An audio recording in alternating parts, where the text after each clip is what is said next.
You are going to create a contact sheet that looks very similar to this. I'm going to walk you through step by step what you're going to do to make this happen in Lightroom.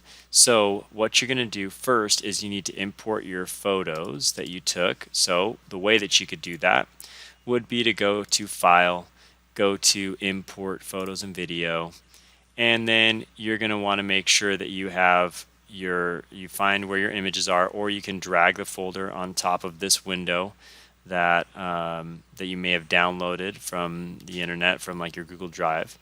You want to make sure that copy is selected up at the top, and then you're going to go down and click on import down here. Once you do that, there's going to be a progress bar up here that goes for a little bit. When this stops and you see your name again, that means that you're good, everything's imported, and you're ready to go. From there, you need to go to the print window, and you will not have a print window that looks like this. You'll probably have something a little more like that. Okay.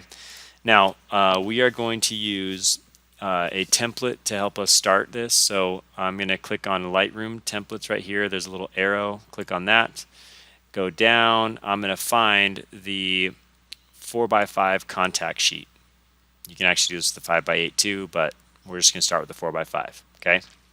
From there, you have a whole bunch of options here on the side, and we're going to go down them one by one to make sure that you have everything the way that I would like it.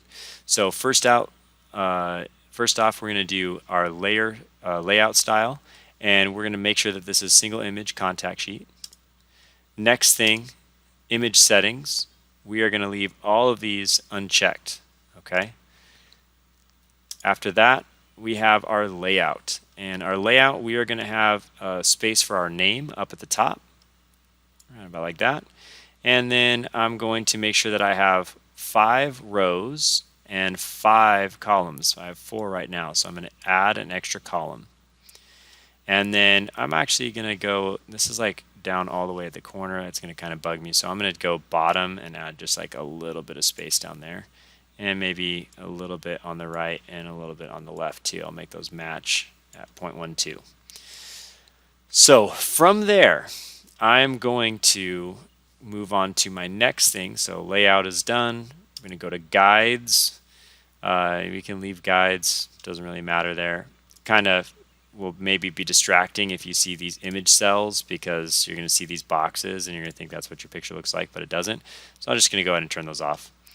And then we'll go to page, and this is where we're going to do the majority of our changes. So first thing I want you to do is we're going to change our background color. So click on the checkbox there, click on the color, and we're going to go down and select black, so that way your pictures kind of pop out a little bit better. And then I'm going to go ahead and close that up. We are going to add an identity plate, which was the item that we created the other day. And so for that, you're going to need to save that nameplate thing that we created the other day as a JPEG. So you could do File, save a copy with that file. Or if you were not here when we made our nameplate, then we're just going to use your name for right now. Okay. And I'm going to take this, move this up to the top middle right here. And if you have the picture, then you can do this. I'm going to go ahead and click on the little arrow right here. We're going to go to edit, and I'm going to use a graphical identity plate, locate file, and then I'm going to go to my export that I had right here. So I had already saved my picture, and I'm going to click on choose on that, and then I'm going to click OK. So now I have the font and everything that I used to make mine. So I'm going to take my identity plate again. I'm going to click on it, and we're going to enlarge it, make this look good like you kind of saw at the beginning of this video. So I'll make that nice and big, right? And then what I'm going to do from here is I want to make sure that I have photo select or photo info selected with file name. There's going to come a time in which we might want like exposure, and that's going to put in other information and stuff like that right here. But for us right now, we are just going to do file name. So make sure that that's set. Okay. From there, you can also change your font size if it is larger. We don't need like a big file name. That's not really that important, but we'll go ahead and make it small. So I'll make it like a 10-point font or 8-point font. Yeah, so we'll find a size for that. Go ahead and close that up. And then we're going to go to where it says print. Now this is going to be important. By default, you might have this set to printer, and we are going to change that. We're going to click on this option right here. We're going to go to JPEG file, and from JPEG file, there's all these options. You can just leave them as they are. And right here, you are now in a good spot. Okay, so we need to make sure that you have your files selected that you took photos of. Now, if you by chance don't have the right thing selected right here, you need to go back to the library view and select the import that you had, but you should be looking at all the pictures that you just took.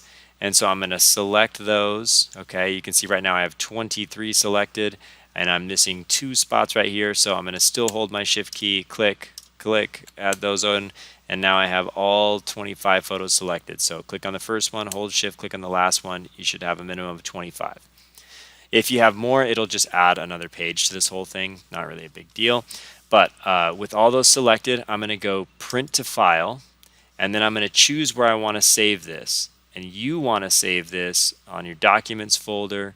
I would create a new folder. So I'm going to go new folder by right clicking and getting that. And then I'm going to call this is your first project. This is shoes.